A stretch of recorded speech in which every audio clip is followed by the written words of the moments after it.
Bonjour à tous, bienvenue à votre séance du Conseil du 1er décembre. Dans un premier temps, je souhaite remercier Mme Collin pour avoir présidé la séance de Conseil de la semaine passée. Elle a fait ça de main de maître. Merci, Brigitte.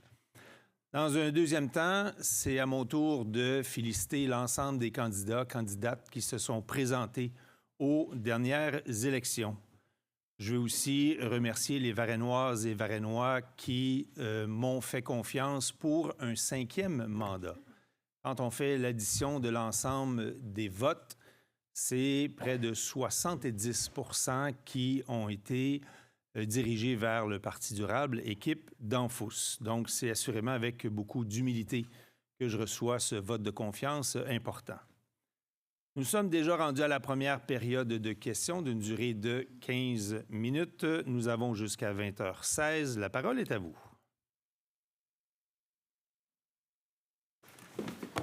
Bonsoir, Richard Doff. Salut, M. Doff. Le point 11, vous comprendrez que ça m'intéresse beaucoup. Oui. Appropriation au Fonds des carrières et sablières. C'est quoi? En fait, lorsqu'on a fait l'analyse de l'ordre du jour, on avait présumé que la question viendrait. C'est un montant de 15 000 $ que la Ville donne à la MRC Marguerite-Duville pour justement procéder à la gestion des entrées et des sorties pour définir les frais qui reviennent et les redevances qui redeviennent à la Ville. Fait que c'est un montant de 15 000 $ qui est pris à même le fonds. Ça, c'était dans le rapport, là, les frais de gestion, je ne sais plus comment... Je pense qu'il appelait ça les frais de gestion, dans la liste là, des dépenses là, du fonds. Probablement. OK, merci. Merci. Bonsoir, Marcel Leduc. Salut, M. Leduc. Les deux premiers items, déclaration de dons et déclaration d'intérêt, est-ce qu'on va en avoir une copie? C'est accessible, oui. En fait, on les dépose aujourd'hui, puis dès que c'est officiellement déposé, ils sont accessibles à la population. Fait qu'il faut que j'aille sur le site de la Ville? Je pense pas. Je pense qu'il faut faire une demande à Mme Rioux pour avoir accès. Okay. Oui. Mais ça, les déclarations, là, c'est basé sur un code d'honneur. Il n'y a pas personne qui... C'est-tu vérifié? Y a-tu quelqu'un qui vient, qui vérifie les déclarations des dons? Y a-tu quelqu'un qui fait ça? Non, mais c'est la responsabilité de chaque élu. Ah, c'est ça que je dis. Oui. C'est basé sur le code d'honneur de chacun qui déclare. Ça fait partie de nos responsabilités. Vous avez raison. Okay. Exact. Oui. OK. Item numéro 5, règlement 1002. Est-ce que ça prend un règlement pour décréter une imposition des taxes? Oui. Mais c'est les taxes municipales qui vont être dans le budget, qui vont être approuvées incessamment. Exact. Comme vous le voyez, on débute par l'avis de motion. Lorsqu'on aura défini l'ensemble des taux lors de la présentation budgétaire, on pourra en faire l'adoption officielle avec l'ensemble des taux. À tous les ans, c'est toujours comme ça qu'on fait ça. Puis le budget, lui, ça va être quand? Le 15. Je ne me trompe pas, là. 15 décembre? Lundi. Exact, 15 décembre. OK. Une dernière. Numéro 16. Politique de reconnaissance, appartement, luminescence. C'est la première fois que j'entends luminescence. C'est-tu les nouveaux appartements qui sont après être construits? En fait, c'est l'appartement Luminance. Luminance, oui. Oui, c'est ça. En fait, c'est dans les logements sociaux qu'on aura sur le site de l'ancien centre communautaire. Ouais. Il y a un étage qui est consacré à ce regroupement-là qui vient en aide et offrir des logements à des jeunes adultes qui ont des formes d'handicap, mais qui ont besoin de logements supervisés pour être capables d'être autonomes. Fait que c'est ce regroupement-là qui est desservi pour un étage, 7 appartements sur les 35 qui sont offerts. Mais est-ce que c'est seulement pour les cas d'autisme? Non. Ou bien si d'autres personnes qui souffrent de troubles neurologiques peuvent avoir accès à ce genre de logement-là? La définition... Moi, je pense que c'est davantage dans la qualité, dans la catégorie des déficiences intellectuelles. Oui. La dernière, je voulais demander à Mme Collin, parce que c'est elle qui connaît le sujet, mais ça s'adresse à toutes les personnes qui ont des troubles neurologiques, si je comprends bien. De déficience intellectuelle. De déficience intellectuelle. Oui, c'est ça.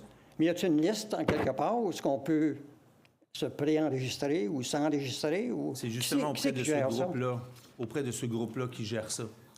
Exactement, oui. C'est qui le groupe? Bien, c'est les appartements Luminance. OK. Fait que si quelqu'un est intéressé à poser son... On peut vous donner les coordonnées. OK. Ouais. Merci beaucoup. Merci.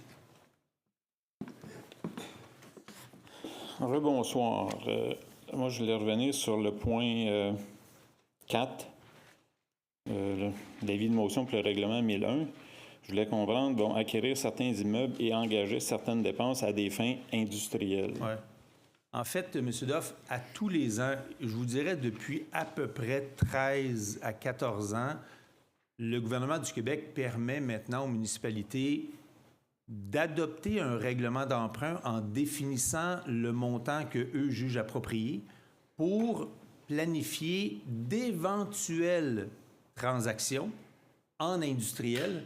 Fait que nous, la Ville de Varennes, on a toujours adopté cette résolution-là et on a toujours adopté ça, puis sans trop me tromper, là, un montant de 2 millions. C'est dans un objectif d'être capable de procéder à une transaction si nécessaire, rapidement, parce qu'un processus de règlement d'emprunt prend habituellement 60 jours. Mais il y a des fois des opportunités importantes qu'on veut saisir, donc on a besoin de ces liquidités-là. Donc, on aura un 2 millions d'accessibles, mais ça ne veut pas dire qu'il est automatiquement dépensé. Ça veut juste dire qu'on a une marge pour être capable d'intervenir rapidement si nécessaire. Ça, c'est seulement dans le parc industriel? C'est dans un secteur industriel, c'est ça, des terres industrielles. Oui. OK. Bien, c'est devant le point 8, la modification contractuelle là, de Nordmec, là, mise au niveau du poste de pompage, c'est où, c'est quoi? C'est quoi la modification? En fait, c'est la station d'épuration. Puis on parle d'un montant de 7 685 $. Pour une modification, en tout cas, il y a eu... Le détail, M. Bélanger, avez-vous les plus de précisions sur les motifs? En fait, c'est pour acquérir des câbles pour pouvoir avoir une télémétrie à distance. OK. C'est beau. Merci de dire que j'avais oublié une question. Le numéro 5, remboursement des prêts FIME. Le programme FIM. FIM, oui. Ouais. Pouvez-vous m'expliquer un peu ce que c'est, un remboursement des prêts? En fait, c'est du financement. La définition des mots exactement, je ne peux pas vous le dire, mais ce que ça dit exactement, c'est un programme qui est extraordinaire, c'est permettre à des citoyens de faire un emprunt via la Ville où on finance à 100 % des travaux pour faire des économies d'énergie et le remboursement se fait à taux avantageux à travers le compte de taxes du bâtiment. Et très souvent, les gens vont être capables de générer des économies d'énergie. Je vous donne un exemple. Isoler une toiture d'une maison un peu plus ancienne où ils perdent énormément de chaleur par le toit parce qu'il n'a jamais vraiment été isolé, bien, l'économie d'énergie qui sera générée par ces travaux-là réussit souvent à payer les annuités du règlement. Donc, c'est de l'argent qui roule, aidé par la Ville, mais adossé à la valeur du bâtiment et à l'hypothèque et au compte de taxes. Donc, c'est sur 20 ans, payable sur 20 ans. Fait que c'est un programme qui est très avantageux. Malheureusement, le gouvernement n'a pas voulu donner davantage de latitude aux villes pour en faire plus, mais c'est ce remboursement-là qui est fait. Mais le FIM, c'est une entité à part de la Ville ou ça fait partie de la Ville? Ou... C'est une entité qui fait partie de la Ville. Fait partie pas une de la entité à Ville. part. Exact. OK. OK, merci. Merci. Donc, Mme Rioux, les 2 points de dépôt, s'il vous plaît. Oui, donc je prends acte du dépôt des registres de déclaration de dons reçus en 2025 pour les élus et les employés municipaux. Et je prends également acte du dépôt des déclarations des intérêts pécuniaires du maire et des 8 conseillères et conseillers municipaux conformément à la loi sur les élections et les référendums dans les municipalités. Merci. Procès-verbaux et comptes du mois. Point 1. Approbation du procès-verbal, séance ordinaire du 24 novembre 2025. Madame Rioux. Donc, il est proposé et appuyé d'approuver le procès-verbal de la séance ordinaire tenue le 24 novembre 2025, tel que présenté par la directrice adjointe des services juridiques et greffières. Proposeur? Je propose. Monsieur Savaria, appuyé. Je l'appuie. Madame Durocher. Point 2, approbation des comptes de novembre 2025. Il est proposé et appuyé d'approuver la liste des comptes à payer, soit 2 778 837 et 7 sous au fonds d'administration, 144 809 et 41 au fonds des dépenses en immobilisation, pour un total de 2 923 646 et 48, préparés et déposés par la directrice adjointe du service des finances et trésorière adjointe pour le mois de novembre 2025. Je le propose. Proposé par Mme Collin, appuyé par Mme Parent. Point 3, demande d'autorisation de transfert budgétaire pour 2025. Mme Rioux. Considérant que certains ajustements budgétaires s'avèrent nécessaires en cours d'année, il est proposé et appuyé d'accepter des transferts budgétaires pour l'année 2025 de 17 000 $ au fonds d'administration, conformément aux documents déposés par la directrice du service des finances et trésorière en date du 25 novembre 2025 et joints à la présente. Je propose. Proposé par M. Marcil, appuyé par Mme Labrec. Point 4, pour un avis de motion du règlement 1001. M. Groux. Je donne un avis de motion qu'à une séance subséquente de ce Conseil tenue un jour ultérieur, il sera soumis pour adoption le règlement 1001 autorisant la Ville à acquérir certains immeubles et à engager certaines dépenses à des fins industrielles pour l'année 2026. Le dit membre du Conseil présente et dépose le projet de règlement visé. Avis de motion a été donné. Point 5, pour un deuxième avis de motion, le règlement 1002. M. Savaria. Je donne un avis de motion qu'à une séance subséquente de ce Conseil tenu un jour ultérieur, il sera soumis pour l'adoption le règlement 1002 décrétant l'imposition des taxes foncières et certaines tarifications et compensations, le financement de réserves financières, le remboursement des prêts FIME, la fixation des taux d'intérêt, des arriérages ainsi que le nombre de versements pour les paiements des taxes de l'année financière 2026. Je présente et dépose le projet de règlement visé. L'avis de motion est donné. Point 6, subvention au programme d'aide financière à la restauration patrimoniale de la MRC. Madame Durocher. Considérant les dispositions du règlement 747 établissant un programme d'aide à la restauration des bâtiments d'intérêt patrimonial sur le territoire de la ville de Varennes, considérant la demande de subvention des propriétaires du 112 rue Sainte-Anne à la MRC dans le cadre du programme d'aide financière à la restauration patrimoniale, considérant que la Ville ainsi que la MRC ont constaté que toutes les conditions requises au versement de la subvention étaient rencontrées et considérant la recommandation du directeur du service de l'urbanisme et de l'environnement, en conséquence, je propose d'autoriser le versement d'une aide financière à la restauration patrimoniale de 37 500 $ aux propriétaires du 112 rue Sainte-Anne pour les travaux de réfection de revêtement de la toiture en galvalume non peint et de partager la dépense entre la Ville et la MRC selon les montants suivants, soit un montant de 15 000 financé par le Fonds patrimonial de la Ville de Varennes et un montant de 22 500 avancé par la Ville jusqu'au versement de la contribution du ministère de la Culture et des Communications par la MRC à la Ville. Proposé par Mme Durocher, appuyé. Je l'appuie. M. Savaria. Point 7, subvention au même programme pour le 33 rue Saint-Joseph. Mme Parent. Considérant les dispositions du règlement 747 établissant un programme d'aide à la restauration des bâtiments d'intérêt patrimonial sur le territoire de la Ville de Varennes, en vertu duquel la Ville et le ministère de la Culture et des Communications accordent aux propriétaires d'un bâtiment admissible une subvention pour la réalisation de travaux de restauration. Considérant la demande de subvention des propriétaires du 33 rue Saint-Joseph à la MRC dans le cadre du programme d'aide financière à la restauration patrimoniale, considérant que la Ville ainsi que la MRC ont constaté que toutes les conditions requises au versement de la subvention étaient rencontrées, considérant la recommandation du directeur du service de l'urbanisme et de l'environnement en date du 17 novembre 2025, en conséquence, je propose d'autoriser le versement d'une aide financière à la restauration patrimoniale de 37 500 aux propriétaires du 33 rue Saint-Joseph pour les travaux de peinture, de revêtement mural et de la galerie, de partager la dépense entre la Ville et la MRC selon les montants suivants. Un montant de 15 000 $ sera financé par le Fonds patrimonial de la Ville. Un montant de 22 500 sera avancé par la Ville jusqu'au versement de la contribution du ministère de la Culture et des Communications par la MRC à la Ville. Je l'appuie. Appuyé par M. Marcil. Point 8, Modification contractuelle Normec Construction, Madame Collin.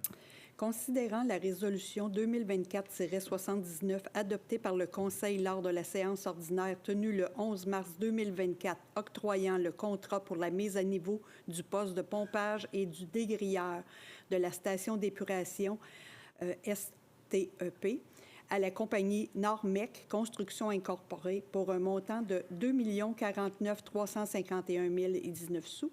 Considérant la résolution 2025-132 adoptée par le Conseil lors de la séance ordinaire tenue le 5 mai 2025 octroyant une somme additionnelle de 38 039 et 5 sous, taxes incluses, à la compagnie Normec Construction Incorporée pour la réalisation de plusieurs travaux supplémentaires.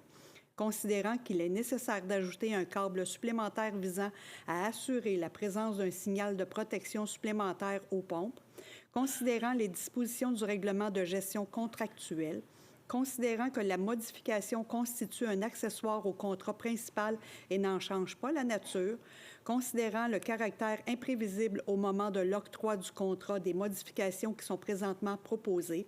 En conséquence, je propose d'autoriser la demande de modification contractuelle afin d'octroyer une somme additionnelle de 7 685 et 16, taxes incluses, à Normec Construction Incorporée pour l'ajout d'un câble supplémentaire visant à assurer la présence d'un signal de protection supplémentaire aux pompes, d'affecter cette dépense au règlement d'emprunt 940 sur le certificat de la trésorière numéro 4072. Je l'appuie. Appuyé par Mme Charland. Point 9, versement à la réserve financière assainissement des eaux usées. M. Marcil. Considérant la création d'une réserve financière au profit de l'ensemble du territoire de la Ville de Varennes pour le service d'égout et d'assainissement des eaux usées par l'adoption de la résolution 207-410 lors de la séance du 3 décembre 2007. En conséquence, je propose de verser à la dite réserve financière 253 595 représentant l'excédent des revenus sur les dépenses en la matière, d'ajuster ce montant en fonction des données réelles au 31 décembre 2025.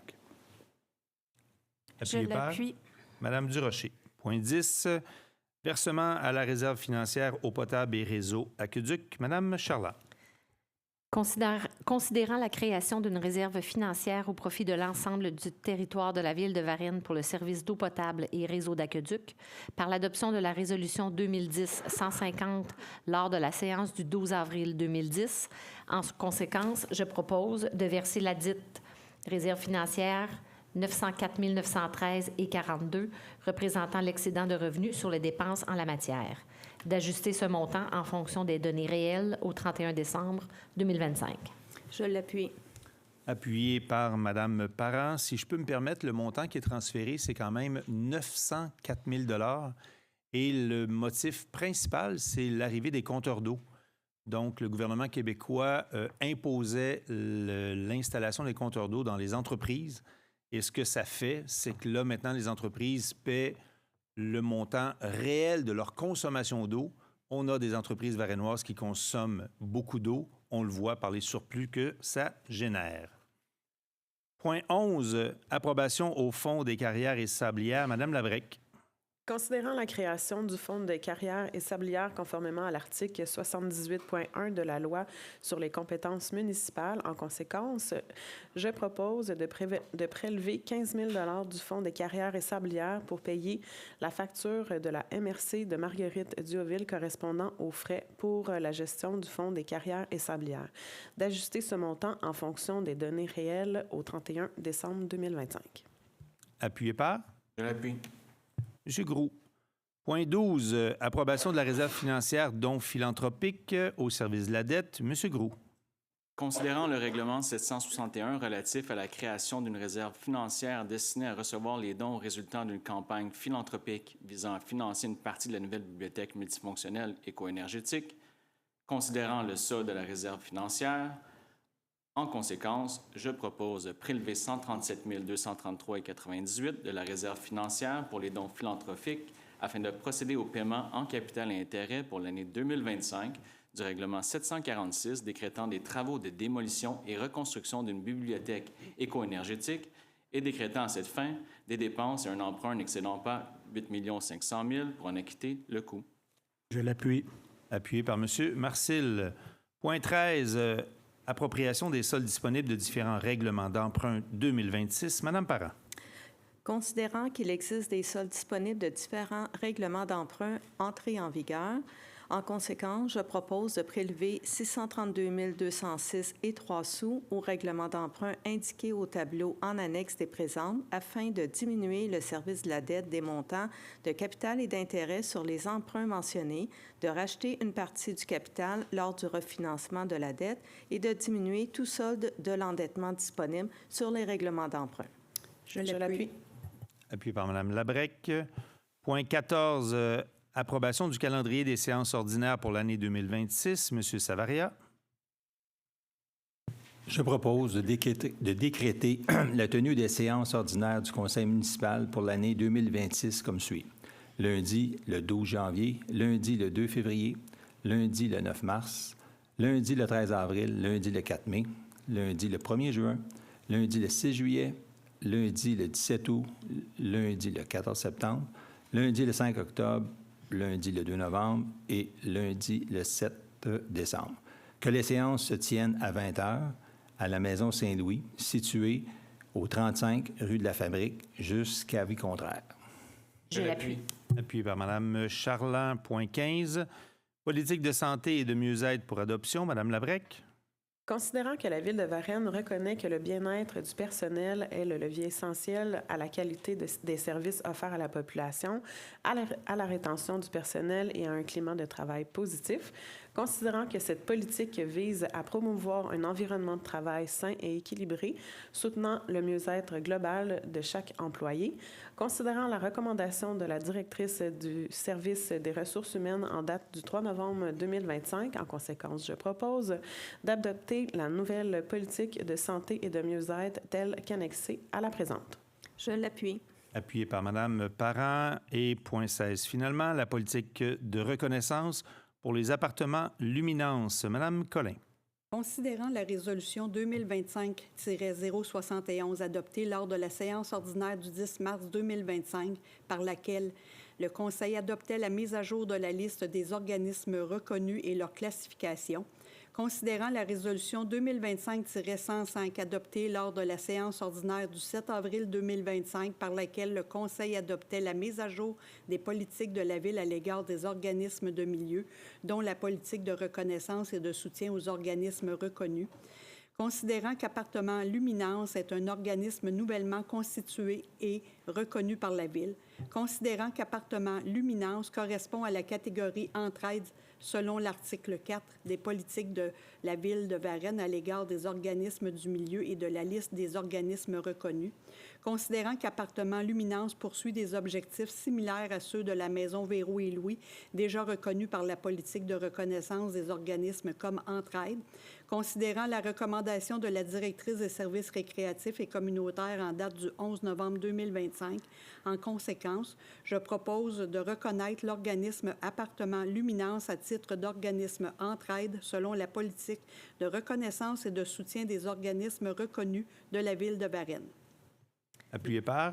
Je l'appuie. Mme Charland. Nous sommes déjà rendus à la deuxième période de questions. Nous avons jusqu'à 20h53. Je rappelle à nos nouveaux visiteurs que la période de questions, c'est une question par citoyen. Vous pouvez en poser d'autres par la suite. Bien sûr, vous retournez à la fin de la file et vous reposez vos autres questions. La parole est à vous. Bonsoir, Jean Latraverse. Salut, M. Latraverse. Écoutez, je voudrais poursuivre un petit peu ce qui a été discuté à la dernière réunion concernant les projets de remblai en zone agricole. Ça a été discuté. Il y a M. Lassonde là, qui est venu poser des questions. C'était très intéressant, d'ailleurs, ses commentaires. Je voulais un petit peu l'encourager parce que dans mon porte-à-porte lors de l'élection, j'ai eu plusieurs citoyens qui m'ont posé des questions, qui étaient inquiets, qui voulaient avoir de l'information sur le sujet. Donc, je voulais un petit peu l'encourager, qui n'est pas seul, je pense, à s'interroger là-dessus. Ce que je voulais dire, j'étais un petit peu surpris aussi. J'ai entendu les commentaires de M. Savaria, là, qui connaît un petit peu le dossier, là, puis je partage sa déception. Il était déçu du fait que les revêtements d'asphalte avaient été brisés. Entre autres, vous avez mentionné là, le Pointe-aux-Bruches, chemin, je pense, du lac aussi, vous étiez concerné avec ça, qui avait eu des bris causés par un transport excessif. J'étais un peu surpris parce qu'il y a quand même un règlement qui existe à la Ville, le 707-153, qui a été adopté au mois de mai 2023. Ce règlement-là encadre justement les projets de Remblai et Desblais. D'ailleurs, le titre, c'est « Dispositions relatives aux travaux de Remblai et de Desblais ». Il est en vigueur depuis le 12 mai 2023, très exactement. Je vais juste lire, là, je ne lirai pas le projet au complet, soyez pas inquiets. S'il vous plaît. Il y a plusieurs choses qui sont interdites dans ce règlement-là. Je vais en nommer 3 simplement. Créer des amoncellements de matériaux de Remblai ou de Desblais lors des opérations. Abîmer la voie publique. Salir la voie publique. Ça me paraît assez clair, là, mais il y a beaucoup d'autres interdictions. Il y en a 9 ou 10. Là. Alors, ma question est de savoir que s'il y a un règlement qui existe, comment ça se fait que ça ne semble pas du tout être encadré correctement, ces projets-là, puis je ne les connais pas tous parfaitement bien. M. Lassonde était plus au courant que moi, là. Ouais. Mais s'il existe un règlement, comment ça se fait que il semble que certaines choses carrément interdites semblent se faire, d'après ce que j'ai entendu. Puis M. Lassonde a même mentionné qu'il y avait des amoncellements 10 pieds de haut. Votre règlement mentionne spécifiquement que les amoncellements ne doivent pas dépasser 60 cm. 10 pieds de haut, c'est 300 cm. C'est 5 fois votre règlement. Alors, j'aimerais ça avoir des explications un petit peu, là. Il semble avoir un règlement, mais est-il appliqué? Comment est-il appliqué? Puis il y a un autre commentaire qui m'a surpris un petit peu, c'était monsieur le directeur général qui a dit que ce règlement-là était copié un peu sur la CPTAC ou ce que la CPTAC considérait faire. Ça me surprendrait que la CPTAC s'intéresse au salissage de la voie publique. Non, je pense que... Non, mais je voudrais juste une explication. Non, je comprends, mais sans vouloir reprendre ce que M. Bélanger disait, c'est par rapport à la possibilité de faire du remblai. Mais je vais résumer rapidement, M. Latraverse, là. On est, l'ensemble des membres du Conseil, là, les 9, à la même place que vous, à la même place que M. Lassonde, que j'ai entendu. Puis on a eu, pas plus tard qu'aujourd'hui, d'autres plaintes. On cherche les moyens d'être beaucoup plus sévères. Mais là, ce que vous nous dites, moi, honnêtement, les détails que vous avez mentionnés là, honnêtement, il y a tellement de règlements dans une municipalité, impossible comme élu de maîtriser l'ensemble de ces détails-là. Mais il est clair que ce qu'on a su dernièrement, c'était qu'il était tout à fait possible pour une municipalité d'être encore plus sévère, puis on nous a donné, au-delà de ce que vous venez de nous lire, là, qu'il y a d'autres éléments où on peut encadrer et augmenter la sévérité pour limiter, sinon pratiquement mettre un terme à ce remblai-là, parce que quand j'ai entendu M. Savaria parler la semaine passée, là, où on est d'accord avec lui, c'est qu'il n'y a personne qui va nous faire croire que ce remblai-là va améliorer les cultures, parce que ce qu'on observe, c'est que pour les endroits ailleurs, à Varennes, à Sainte-Julie, dans d'autres municipalités voisines, où ça s'est fait, il n'y a pas plus de culture sur ces terres-là. C'est au contraire une façon d'aller chercher des nouveaux revenus qui n'ont rien à voir avec l'agriculture pour faire de l'argent probablement beaucoup plus vite. Mais honnêtement, on est d'accord avec vous, on est d'accord avec tout le monde qui se plaint. Puis au-delà du trafic, du salissage, nos routes qui sont maganées, parce qu'on a refait à peu près 95 % des routes dans le rural, mais de voir que autant de camions lourds se promènent sur des routes qui ne sont pas faites pour ça. Mais il est clair qu'avec votre commentaire, puis avec des éléments, je l'ai pris en note, le numéro, là, bien, il est clair que dans les prochains jours, et probablement que lundi prochain, notre prochaine réunion du huis clos du Conseil, avant les vacances de Noël, bien, on puisse à notre tour poser des questions, puis pourquoi on ne suivrait pas mieux ceux qui ont eu du remblai d'autoriser, parce que ce n'est pas acceptable. On est à la même place que vous. En passant, je n'ai pas fait de plainte. Non, mais je n'ai pas dit que vous aviez fait une plainte. Non, vous avez parlé, vous êtes à la même place que moi pour les... J'ai cru comprendre que vous me disiez que j'avais fait une plainte. Je n'ai pas fait de plainte. Non, j'ai jamais dit ça. Je fais juste noter... Non, j'ai parlé de M. Lassonde et d'une autre plainte que nous avons reçue aujourd'hui. Mais je n'ai pas dit de vous. Oui. D'un autre citoyen. C'est M. Gault qui nous a parlé de ça. C'est parfait. Mais ce n'est pas de vous. Mais il y a une autre chose aussi. Je vais quand même vous... très rapidement, là. Souvent, ce que j'ai compris des gens qui me parlaient dans mon porte-à-porte, là, c'est que ces travaux-là étaient requis parce qu'il y avait des baissières. Comprenez-vous? Une espèce de dépression. Ils ont un rapport d'agronome qui confirme que c'est nécessaire. Ouais. Je suis à la même place que vous. Mais attendez, là, je vais vous lire votre règlement. Ouais. 2 phrases. Pour le rehaussement d'une baissière, c'est assez clair, là, le niveau maximum du terrain final devra correspondre au niveau moyen du terrain environnant, n'ayant pas cette problématique. C'est pas ce qu'on observe. On n'est pas obligé de les connaître tous, les projets, là, mais juste avoir passé devant, il me semble qu'on est loin de cet article-là de votre règlement, comprenez-vous? Puis ma surprise un petit peu avec M. Savaria, c'est que je sais, il a été 8 ans quand même dans le secteur 1. J'étais surpris qu'ils ne connaissent pas le règlement, parce que visiblement, ils ne le connaissaient pas, parce qu'ils parlaient de route abîmée, alors que c'est carrément interdit dans votre propre règlement. Ouais. Maintenant, j'aimerais que vous me disiez comment vous faites pour appliquer un règlement comme ça. Ça, vous n'avez pas répondu à la question. Bien, honnêtement, là, je vais être obligé de me retourner vers le directeur général. Bon, il est avec nous depuis 1 an, là, vous le savez, mais après, on risque de poser des questions à notre département d'urbanisme et à nos inspecteurs, parce que vous savez comme moi que ce n'est pas les élus qui faisons ce travail-là. Mais il est clair que avec ce que vous nous dites aujourd'hui, ce règlement-là, puis les détails qui y sont intégrés, bien, vous avez compris que ce sujet-là va revenir très rapidement auprès du Conseil. Mais je ne sais pas si, M. Bélanger, vous avez des éléments additionnels à donner à M. Latraverse. Peut-être 2. Là. Effectivement, qu'on exige un dépôt de rapport d'agronome. C'est la première condition. Et sur la hauteur du remblai, bien, c'est sûr qu'il y a une inspection avant et après, mais à la fin des travaux du permis. Donc, actuellement, ce qu'on voit, c'est que quelques amoncellements, ce qu'on se fait dire, c'est qu'il faudra niveler. Donc, on devra y retourner, mais on se fait des inspections aux semaines dans le cas en particulier.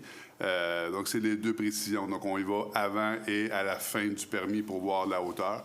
Maintenant, effectivement, il y a une réflexion en cours là, à l'intérieur de l'administration pour revoir l'encadrement qu'on pourra faire. Vous avez mentionné à la dernière réunion, puis un petit peu tantôt... là, que... M. Latraverse, je veux bien vous écouter, mais regardez, là, il y a 5-6 personnes derrière vous, puis on a quand même dans le même sujet, là, je peux revenir, mais...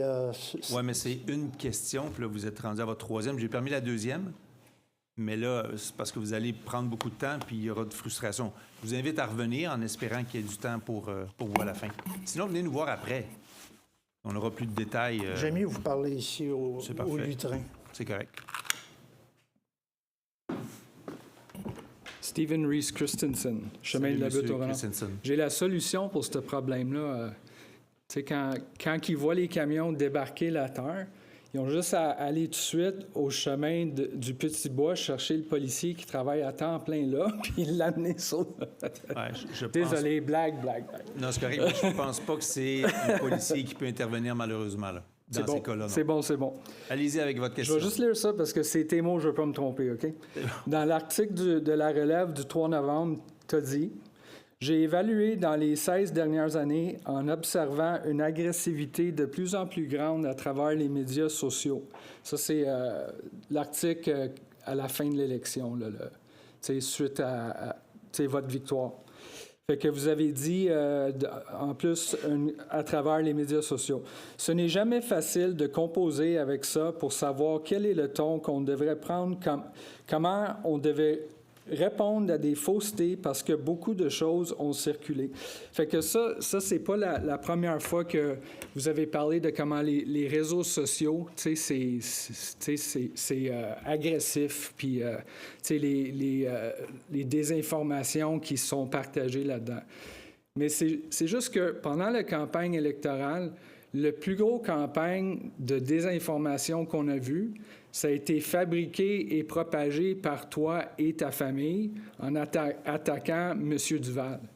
Fait Je vais vous demander, M. Christensen, posez votre question. Ma question, c'est pourquoi continuer à toujours jouer la victime des réseaux sociaux quand on a bien vu que tu fais autant partie de toutes ces attaques-là puis ces désinformations-là? C'est juste pour comprendre pourquoi dire ça dans un article quand on était témoin live des désinformations totales à l'égard de M. Duval qui ont été partagées dans votre réseau social. En fait, là, la désinformation à travers les médias sociaux circule partout au Québec et je suis loin d'être le premier élu, maire, à en faire part. Et le niveau d'agressivité que certains utilisent, certains même se cachent derrière de faux comptes. Ça, c'est connu, c'est su, et je suis loin d'être le premier à en parler. Pour revenir aux propos de monsieur, en ce qui touche les propos de M. Duval, écoutez, là, je développerai pas ces éléments-là, mais ça vient pas de moi. Que j'ai partagé de l'information, c'est une chose, mais ces informations-là ne viennent pas de moi. Par contre, sur un des éléments dont je peux clairement mentionner, parce qu'il y avait des allégations de M. Duval à l'effet qu'il y avait une demande de CPE, puis qu'on n'aurait pas répondu la Ville. On a fait sortir la réponse. La demande venait du 21 août. Le 22 août, la Ville répondait et offrait le terrain. Donc, quand vous parlez de désinformation, on a la preuve et la lettre à l'appui parce que lorsque M. Duval s'est manifesté, on a été assez surpris d'entendre ça parce qu'on avait l'impression d'avoir réagi rapidement. Mais finalement, il y a plein d'autres choses qui se sont dites et je ne commenterai pas sur le reste. Les élections sont terminées, mais le phénomène de désinformation à travers les médias sociaux, c'est connu, c'est su, surtout auprès de faux comptes et on ne sait pas qui se cache derrière ces faux comptes-là. Et il y a toutes sortes d'allégations qui circulent. Là-dessus, M. Christensen, merci. On se revoit tantôt. Bonsoir à vous. Salut. Salut. Ma demande concerne le trottoir qui longe le rempart au quai de Bellevue. Le trottoir qui longe jusqu'à la descente, là. Il est complètement affaissé, au point qu'on marche comme ça, puis on déboule même quand on marche sur le trottoir qui longe le... Ça serait d'aller voir au plus vite. Je pense, vous ne semblez pas être au courant, là. Je pensais que quelqu'un vous l'avait peut-être dit, mais c'est incroyable comment c'est affaissé. Et c'est du côté du gazon, hein? Ça descend du côté du gazon, puis ça donne comme une... Ça descend, c'est comme une rivière, là, un trou. Puis la pente, ça descend de plus en plus. Le trottoir descend de plus en plus. C'est épeurant que ça fasse plus, puis on ne sait jamais ce qui se passe en dessous. On est tout près du fleuve. On est haut. Qu'est-ce qui se passe en dessous? Peut-être que ça ira pas plus loin, mais j'aime autant vous aviser que le trottoir, il est vraiment pas marchable en ce moment. C'est vraiment insécure pour les piétons qui aiment bien passer là. Par chance, on a le trottoir qui longe la route, hein? Et lui, il est impeccable. On peut prendre ça, mais c'est quasiment plus marchable. Puis les plaques de trottoir, là, bien, avec ça, il y a des petits soulèvements, puis il y a des gens qui se sont enfergés puis qui ont tombé par terre. Alors, ma question, c'est pourriez-vous aller jeter un coup d'œil pour savoir si c'est dangereux ou pas, là, si c'est insécure? En ce moment, c'est comme pas marchable, mais ça peut être plus dangereux. Bien, écoutez, on en prend bonne note. Oui. Vous comprenez qu'on est en décembre. Oui. Même si c'était dangereux, oui. Les interventions sont plus limitées parce qu'en décembre, c'est plus compliqué. Exact. Mais si vraiment il faut intervenir, il y aura assurément une inspection qui sera faite rapidement. Oui. Et d'après moi, on risque de le voir facilement, même si vous ne nous soumettez pas de photos. Mais s'il faut intervenir dès le printemps, j'ai pris des on le fera. photos. J'ai pris des photos, mais on ne voit pas bien. C'est pas facile de voir ça. Là. On risque, d'être capable de bien voir et de prendre de bonnes photos pour que ça puisse être soumis au Conseil. Alors, c'est dit. Je pensais que vous le saviez peut-être. C'est noté. Merci. Merci. Oui, mon nom est Normand Rouette. Bonsoir au Conseil. Salut, M. Rouette. J'ai eu vent que bientôt, on devrait revoir notre maison des aînés, le sous-sol, pour jouer à la pétanque. Exact. Parce que je suis un des organisateurs responsables d'une équipe dynamique de 8 personnes, et puis on veut repartir ça. On est 100 membres. On vient d'avoir notre 100e membre cette semaine. Et puis, on a quelques petits problèmes qu'on avait de poussière au sous-sol. J'espère que ça a été réglé. Mais le problème majeur qu'on a, c'est le stationnement. Parce qu'on a demandé 5 plages horaires, qui est de 5 jours, qui est environ 2h30, 3 heures par plage. Et puis, le stationnement. Là, on partage le stationnement avec les bâtisseurs, je crois, et le boulevard René-Gauthier, qui, l'hiver, est enneigé. Il y a aussi la neige de tous les bâtisseurs de stationnement qui est mis dans des stationnements, qui diminue le nombre de stationnements disponibles. J'aimerais savoir, à long terme, qu'est-ce qu'on va faire de ça, parce que là, on est peut-être un peu victime de la popularité du bâtiment, puis la Maison des aînés, la pétanque, etc. Fait que ça augmente beaucoup de monde. Puis on bâtit des bâtisses à côté aussi, qui auraient fait un beau lieu pour qu'on puisse se stationner, mais je sais qu'on a besoin pour ces personnes-là aussi. Mais il y a de l'espace, je pense, aussi, avec les blocs à côté. Je ne sais pas à qui ça appartient, le terrain entre l'ancienne aréna Louis-Philippe d'Alpé et puis la Maison des aînés. Je suis sûr qu'on sera capable de récupérer là, certains espaces là, pour qu'on puisse redonner du stationnement à long terme, parce que c'est sûr que ça va être un problème majeur bientôt. Mm-hmm.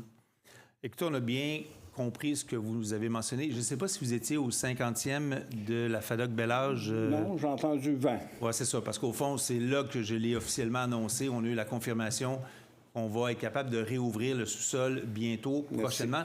On n'a pas la date précise, mais on sait que ça va être très bientôt. Vous serez assurément, comme organisation, les premiers avisés. Maintenant, au niveau des horaires, on est probablement capable, entre nous et vous, de trouver des plages horaires qui coordonnent le mieux avec les activités qui sont importantes aussi à l'espace des bâtisseurs pour tenter d'éviter qu'il y ait beaucoup trop de monde dans les mêmes périodes de temps.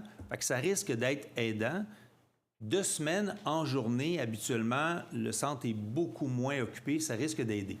Mais la problématique du stationnement, vous n'êtes pas le premier à nous en parler. Vous ne serez surtout pas le dernier. Non. La réalité, c'est que lorsque on a fait les plans de l'espace des bâtisseurs, on avait 2 positionnements à prendre et on a fait le choix d'aller vers un, c'est-à-dire construire un bâtiment plus petit où on répondait à moins de besoins parce que tu avais moins de locaux, moins d'espace, peut-être pas de gymnase, et plus de stationnement, ou favoriser le développement et le déplacement actif, plus de marche, plus de vélo. Là, vous allez me dire, en hiver, c'est pas facile, je comprends. Ou avec les aînés, c'est pas facile. Exactement. On comprend ça très bien. Mais reste que quand l'hiver, quand il n'y a pas de tempête de neige, René Gauthier est accessible. Je comprends, vous allez me dire, mais des fois, il y a un peu de neige d'amoncellement. Mais habituellement, ce sont des artères qui sont rapidement déneigées pour faciliter justement le stationnement. Mais reste que, à travers ces enjeux-là, probablement favoriser à travers vos membres et vos joueurs du covoiturage, parce que c'est sûr que si tout le monde prend sa propre voiture, vous avez 100 joueurs qui arrivent en même temps, c'est 100 voitures. C'est 40, 40 du coup. Parce que 40, ça fait quand même 40 voitures. 40, il y a peut-être beaucoup. des formules comme ça qui pourraient être aidantes, mais c'est sûr, vous avez compris que ce n'est pas demain matin qu'il y a plus de stationnement. On enlève la pétanque qui est en arrière du bâtiment, on construit un boulodôme pour du stationnement pour des logements sociaux. C'est sûr qu'il n'y aura pas de gain de stationnement, malheureusement, pour la pétanque au sol à la Maison des aînés et pour l'espace des bâtisseurs. Je sais que vous étiez absent la semaine passée. Exact. Puis il y a eu une visite de la banque, de la pharmacie à côté, Maxi, qui sont venus au Club de l'Amitié pour aviser toutes les personnes qui étaient là qu'ils ne toléreront plus de stationnement des personnes, l'espace des bâtisseurs dans la pharmacie et dans la banque, etc.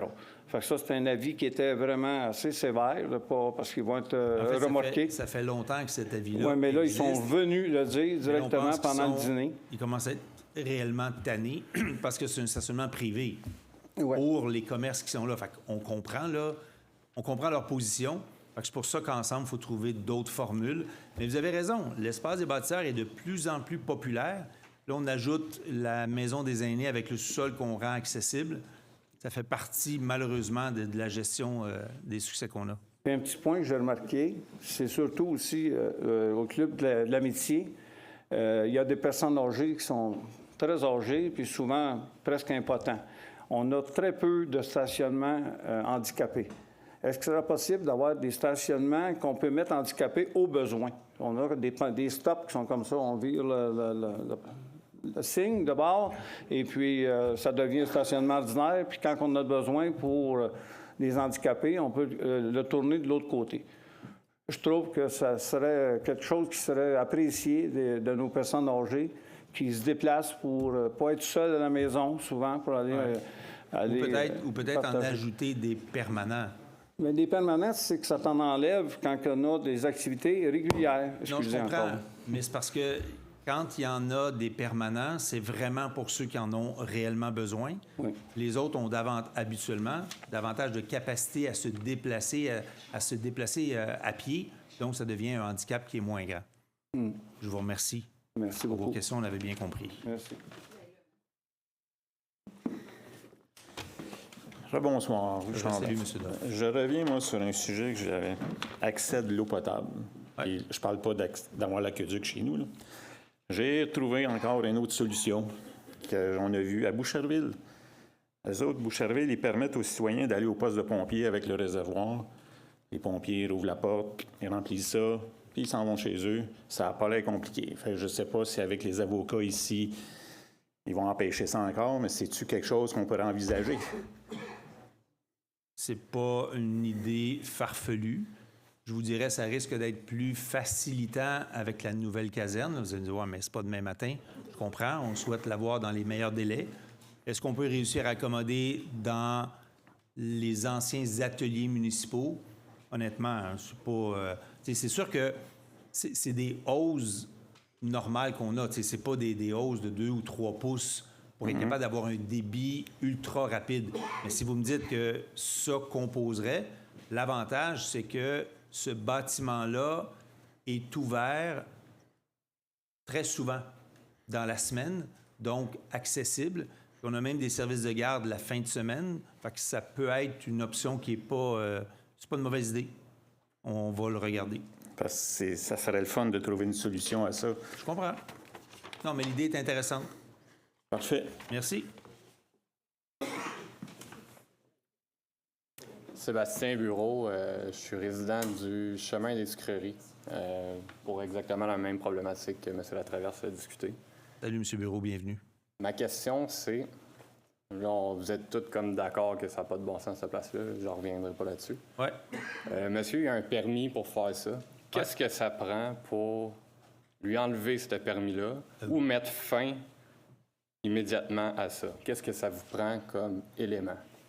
Très bonne question. Je ne suis pas avocat, je ne suis pas juriste. Je pense que ça peut être très compliqué si le permis respecte les critères en bonne et due forme. Et très souvent, c'est un rapport d'un agronome qui est obligatoire. Puis un agronome reconnu par son ordre définit qui peut, pour des motifs X, Y, Z. Ben, honnêtement, je vois mal comment la Ville peut intervenir parce que les motifs pour lesquels il le fait sont les mêmes que la CPTAC entérine aussi.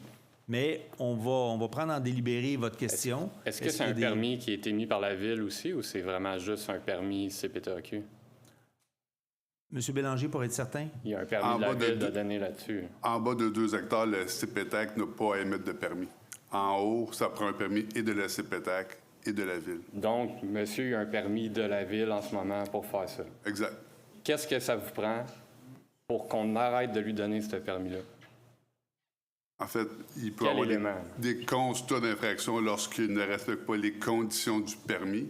OK. Mais pour faire cesser l'usage qui est permis dans notre règlement, il faudrait modifier notre réglementation pour faire cesser son permis. Puis encore là, du moment qu'on émet un permis lorsque la réglementation est dûment acceptée, bien, de corriger la réglementation, de modifier la réglementation, il faudrait voir avec nos avocats, mais je ne pense pas qu'on peut faire arrêter un permis qui a été dûment délivré en fonction de la réglementation à l'époque en place. Parler d'infractions, il y en a une multitude qui ont été comme pas respectées, comme il a mentionné. Vous n'êtes pas au courant de toutes les infractions, je comprends. Sauf que je les ai envoyées, ça fait 5 mois de ça. Fait que ça devrait être comme déjà connu. Qui applique les infractions? Si ce n'est pas les policiers, si ce n'est pas les agents de la ville qui viennent à toutes les semaines. Qui les applique? Parce qu'il y a comme des montants prévus et tout. J'ai tout envoyé ça à M. Groux. Ouais. Bien, ce sont nos inspecteurs au service d'urbanisme. OK. C'est leur responsabilité à eux. Mais il est clair que vous n'êtes pas le premier qui nous en parle de cette problématique-là, puis on en entend parler beaucoup plus, puis on dirait que la période d'automne, il y a une recrudescence, là, puisque l'agriculture s'est terminée avant l'hiver. Il n'y en a jamais eu d'agriculture sur cette parcelle-là. Vous avez raison qu'il y a des terrains où il y en a beaucoup moins. Mais il est clair que ce sujet-là va revenir très rapidement auprès des membres du Conseil parce que ça nous dérange, nous aussi.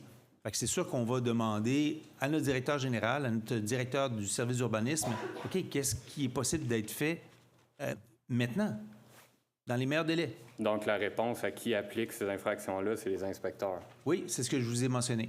Là, de la ville. Il y en a une qui a passé tantôt à 2h45, qui a constaté qu'il y avait de la boîte sur 2 km. Est-ce qu'un constat va être émis ou ça va être juste pris en note? Puis,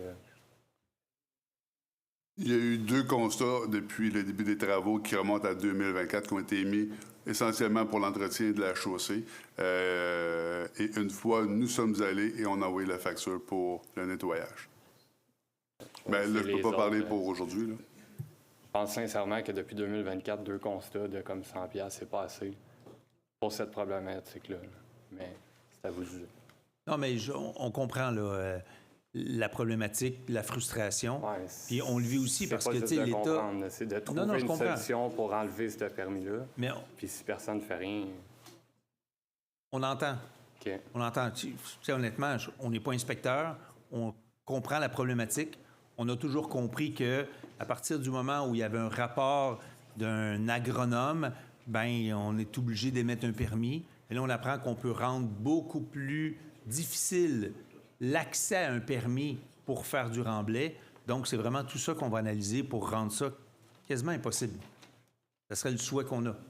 Mais pour ceux dont les permis sont déjà émis, comprenez que c'est probablement plus compliqué, à moins de faire des constats d'infraction à répétition, puis là, prendre une décision.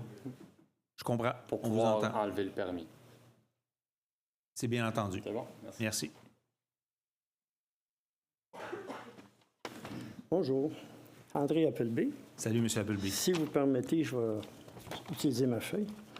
Moi, ça fait plusieurs fois que je me présente aux séances du Conseil de la Ville, surtout dans la dernière année. Puis j'ai remarqué qu'il y a souvent les mêmes questions, les mêmes sujets qui reviennent. Souvent, même, les commentaires sont désagréables, puis il y a même des fois l'attitude qui devient arrogante. Alors, tout ça fait en sorte que la discussion devient stérile. Ma question est, est-ce que le Conseil a pensé à modifier la façon de procéder afin de rendre la période de questions plus efficace et peut-être d'empêcher des débordements? On sait qu'au Québec, il y a eu plusieurs élus qui ont été obligés de démissionner parce qu'ils subissaient de l'intimidation. Alors, comme dans tous les endroits publics, à Varennes, ça devrait être tolérance zéro. Merci, M. Appleby. Je vous dirais que vous n'êtes pas le premier à nous parler de notre procédure de séance du Conseil de ville. Et il est clair que, bon, là, une priorité budgétaire, là, les élections sont terminées il n'y a pas tellement longtemps. On est dans un blitz pour finaliser notre budget, puis après, c'est la période des fêtes. Mais il est clair que, sans vous dire quand exactement le sujet va revenir, mais il est clair qu'en début d'année 2026, il est clair que ce sujet-là va revenir parce que, honnêtement, c'est une préoccupation de tout le monde. Autant des deux nouveaux que de tous les anciens. Il faut rendre ça plus démocratique, plus accessible, parce qu'on nous a souvent dit qu'il y a beaucoup de citoyens qui ont des questions tout à fait pertinentes, mais quand ils viennent, ils sont un peu inconfortables, mal à l'aise, puis ils n'osent pas finalement se lever pour poser la question. Puis ça ne devrait jamais arriver. Donc, votre question est bonne. On va assurément jongler à des solutions, puis on sait qu'il y a plusieurs villes qui ont apporté des modifications, puis ça a l'air de bien fonctionner, mais c'est sûr que c'est un exercice qu'on va tous faire collectivement. Merci. Merci, M. Appleby. On a déjà dépassé le temps, M. Latraverse, qui était réservé. Je vous invite à venir nous voir après si vous avez d'autres questions. Merci. Juste un petit point. Vous avez c'est permis terminé. au monsieur qui parlait, puis il y avait des bons points, le monsieur qui parlait de la pétanque et tout ça, mais il a quand même posé 3-4 questions, peut-être plus que la moyenne des gens. Pareil comme vous. Non, il en a posé un petit peu plus. Pareil comme vous. Merci. Donc, Madame Collin, vous êtes la première à intervenir. C'est à vous. Merci.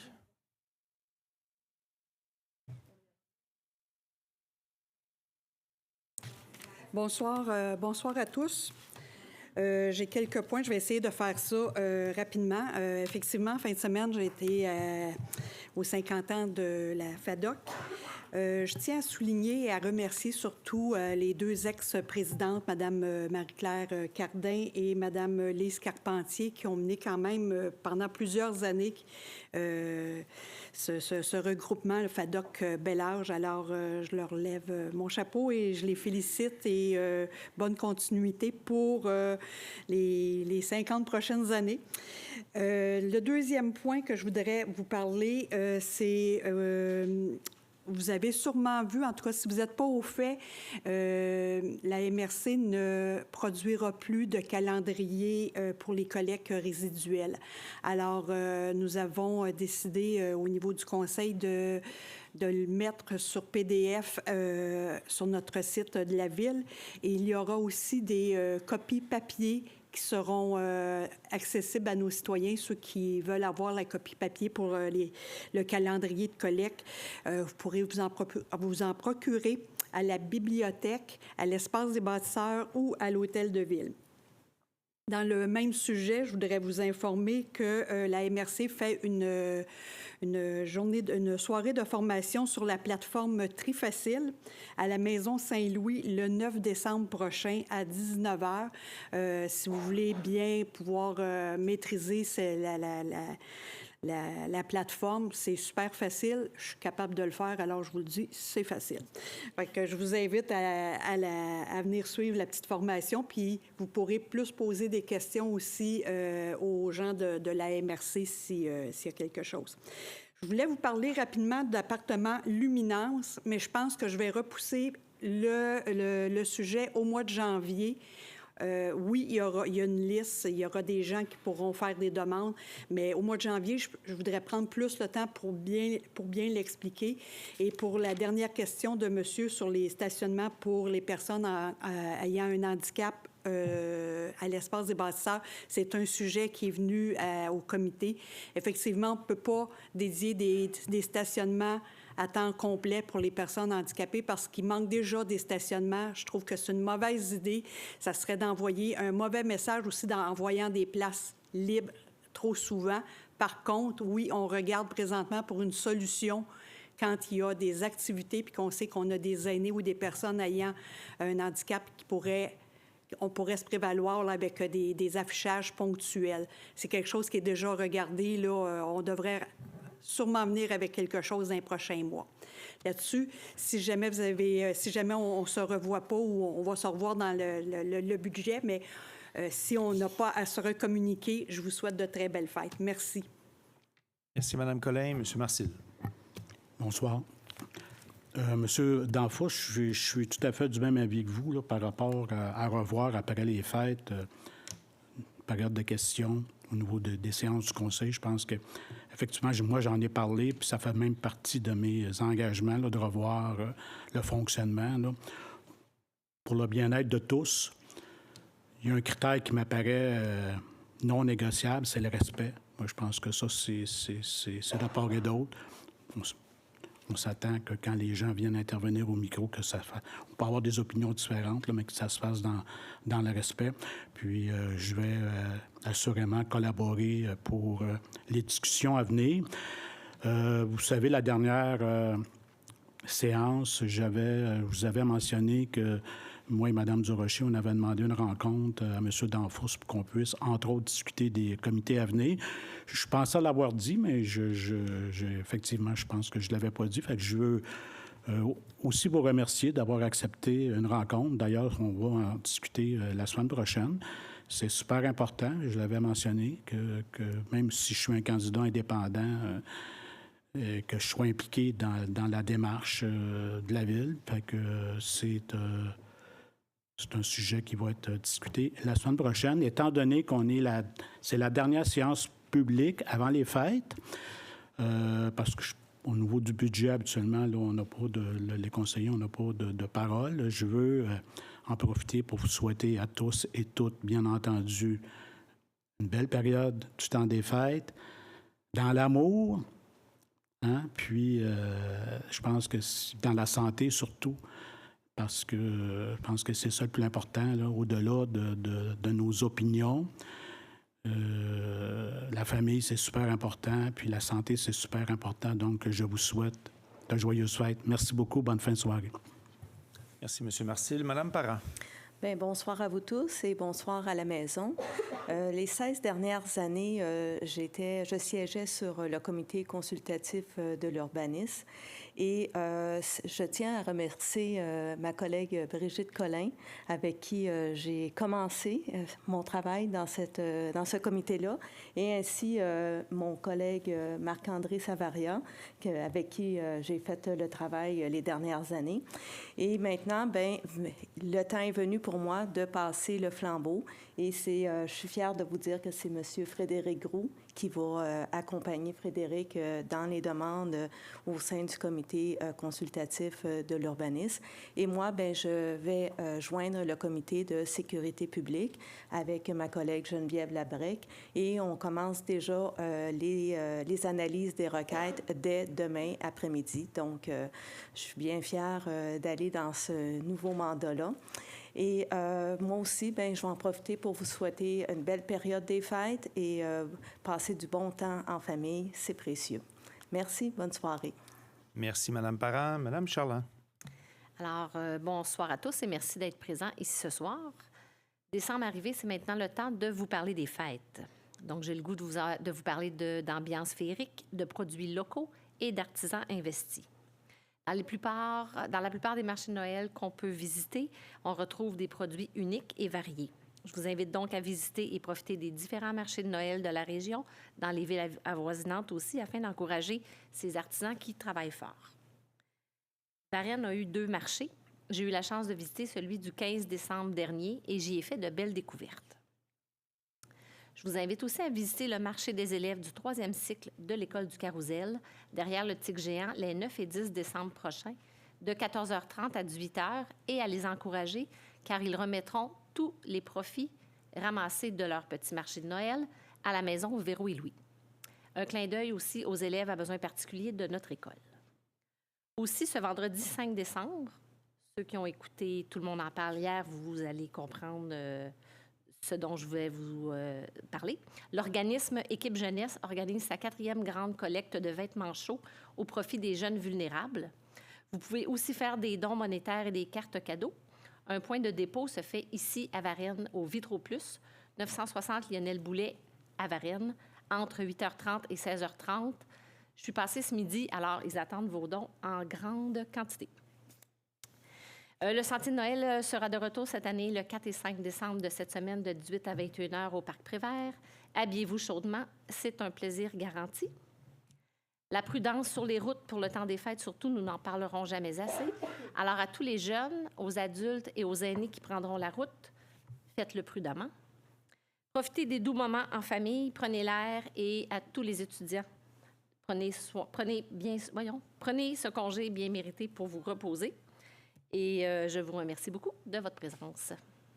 Merci, Mme Charland. Mme Durocher. Oui, bonsoir à tous. Décembre est là. C'est le temps des fêtes, c'est le temps des cadeaux, c'est le temps d'être généreux. Alors, moi, je vais juste faire un court rappel. La guignolée de Varennes au profit d'Action bénévole est toujours en cours, donc c'est toujours le temps de donner. Puis je vais partager une petite tranche de vie par rapport à mon porte-à-porte. Moi, le district 4, qui correspond à ce qu'on appelle le Vieux-Varennes, c'est, selon les données socio-économiques, le district dans la ville où il y a la plus grande disparité de revenus, c'est-à-dire que j'ai à la fois les gens les plus riches qui habitent dans ce district-là, mais aussi les gens les plus pauvres. Puis ça, on s'en rend compte quand on fait du porte-à-porte. On peut, dans une même journée, cogner à des logements très différents et on constate les disparités, la crise du logement, la précarité de certaines familles. Fait que, mais en même temps, moi, je trouve que ça fait une richesse quand tout ça côtoie dans le même voisinage, c'est qu'on peut avoir justement un sentiment de voisinage, de communauté. Fait que donner à Action bénévole, c'est donner à des familles de Varennes, c'est aider les plus démunis de Varennes. Fait que je vous encourage vraiment à penser à cette cause-là. Merci, Mme Durocher. Mme Labrec. Bonsoir, merci pour vos questions. Bonsoir à la maison.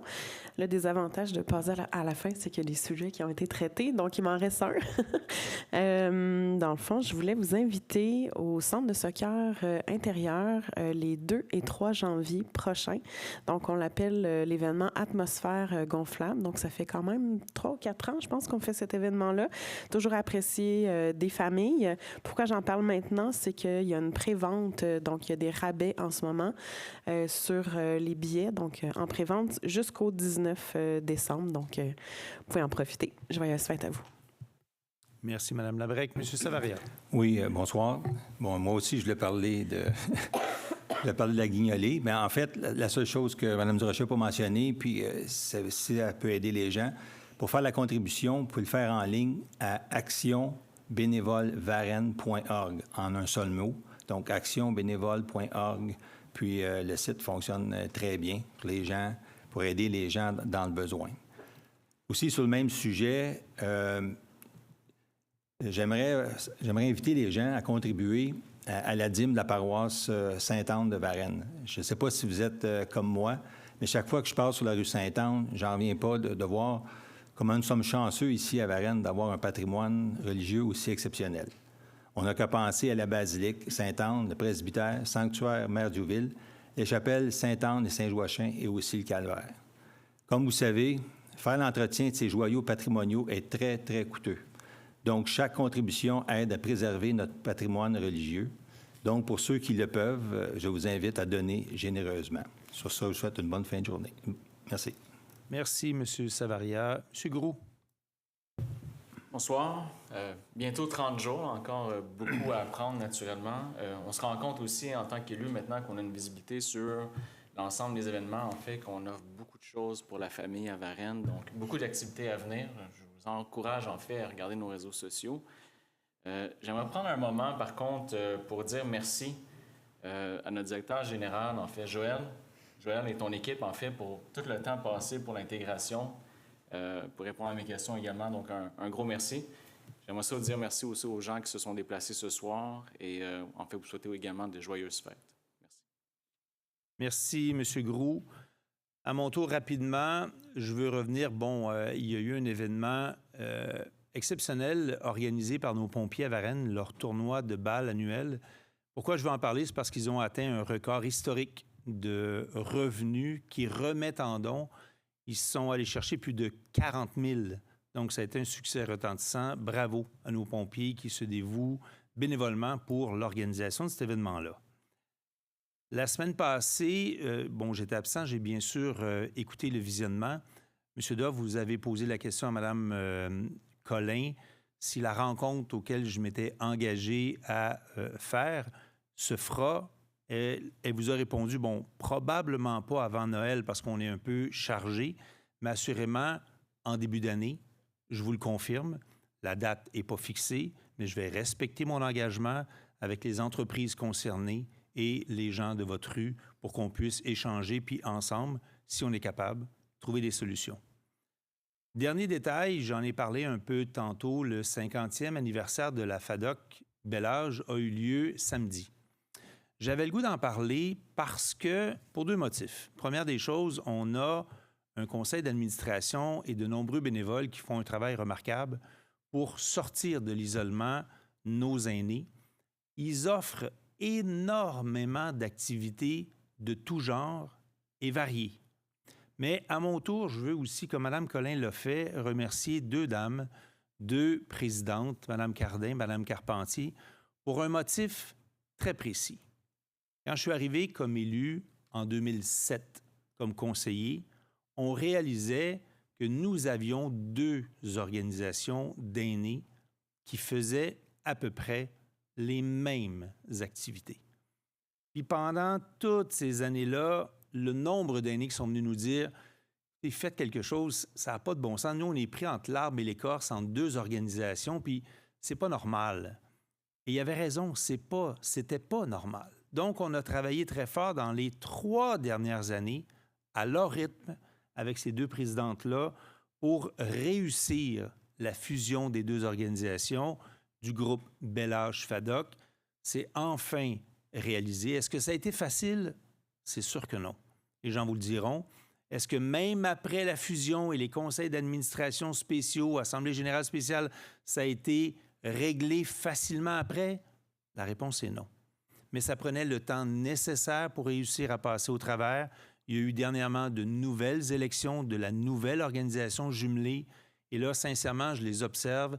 Puis je pense que les tensions du passé sont derrière nous. Tant mieux. On sera encore mieux outillé, le Conseil de ville, pour venir supporter notre organisation dans toutes leurs activités. Donc, pour terminer à mon tour, je vous souhaite de joyeuses fêtes en famille. Merci à tous.